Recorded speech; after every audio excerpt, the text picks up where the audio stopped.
Здравствуйте, уважаемые члены жюри. Я ефрейтор кадетского корпуса Антонов Тихон, ученик 9 Б класса.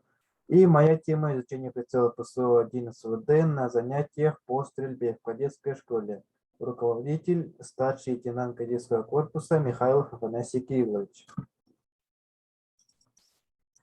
Цель данной работы теоретически обосновать и экспериментально проверить эффективность учебного материала, занятия по стрельбе в изучении прицела ПСО-1 на винтовку Драгунова. Задачи: провести анализ научной литературы по изучению данной темы, рассмотреть возможности изучения прицела ПСО-1 на занятиях по стрельбе, изучить особенности гендерного воспитания в Якутской детской школе, и последнее, разработать и экспериментально проверить эффективность учебного материала по использованию самоприцела и винтовки Драгунова. Нашей гипотезой исследования является предположение о том, что дополнительное образование стрельба в кадетской школе будет эффективным и безопасным, если разработано и реализовано учебный материал по использованию прицела и винтовки Драгунова. А вот мы с офицером-воспитателем рассмотрели возможность изучения прицела ПСО-1 на занятиях по стрельбе. Работали мы с макетами.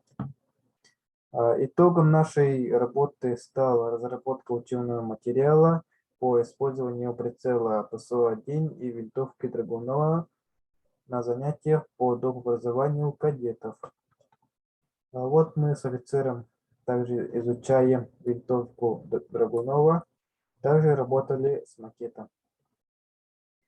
И вот развитие прицельных сеток. Ну вот гражданские и военные прицелы ПСО-1. И вот их различие. Одно из различий является: у военного есть люминесцентный экран, а у гражданского нету такой возможности видеть в ночное время суток. Вот один из примеров. И вот полный разбор винтовки Драгунова. Тут все показано в мельчайших деталях, ну, во всех деталях.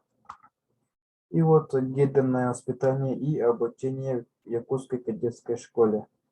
Так как в Якутской кадетской школе учатся только юноши, большинству интересна военная тематика, и большинство поступает в военные вузы.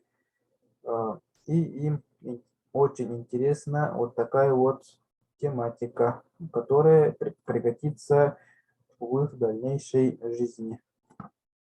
И вот мы провели опрос среди 9 А и Б классов. Большинство ответили положительно. И вот также комментарии 9 классов. Тоже большинство ответили положительно. И вот нашу работу высоко оценили Нижегородская академия МВД России. Спасибо за внимание. Работа продолжается.